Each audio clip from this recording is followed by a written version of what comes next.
খাদ্য, বস্ত্র, বাসস্থান, মানুষের এই তিনটি ন্যূনতম চাহিদা।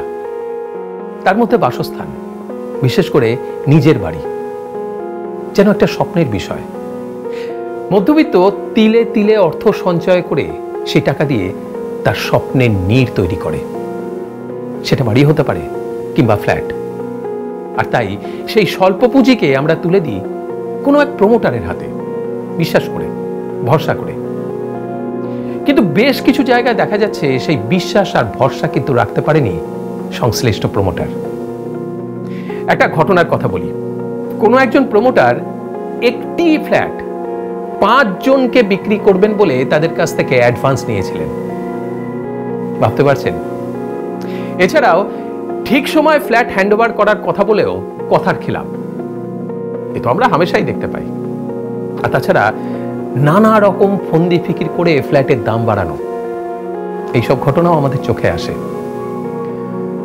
তাই বাড়ি তৈরি আর ফ্ল্যাট কেনার ক্ষেত্রে প্রথম থেকেই সতর্ক থাকুন। আমাদের দেশে ফ্ল্যাট বা বাড়ি প্রমোটিং এর ক্ষেত্রে বেশ কতগুলো আইন কানুন এবং গাইডলাইন রয়েছে।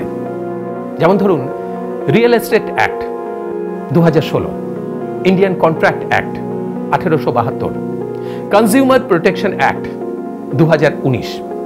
এছাড়াও স্টেটের নিজস্ব কিছু আইন কানুন এবং গাইডলাইন রয়েছে। রয়েছে অ্যাডভার্টাইজিং স্ট্যান্ডার্ড কাউন্সিল অফ ইন্ডিয়ার নির্দিষ্ট কিছু গাইডলাইনও। তাই আপনার কেনা বাড়ি বা ফ্ল্যাটের ক্ষেত্রে এইসব আইন কানুন এবং গাইডলাইন মানা হয়েছে কিনা সেটা অবশ্যই দেখে নেবেন। প্রমোটারের দেওয়া শর্তাবলী ভালোভাবে পড়ে নেবেন। সরকার স্বীকৃত বা প্রতিষ্ঠিত প্রমোটার বা সংস্থার উপরই লগ্নি করুন।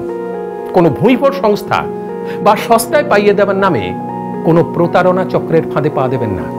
মনে রাখবেন, আপনার সতর্কতাই আপনাকে সুরক্ষিত রাখবে।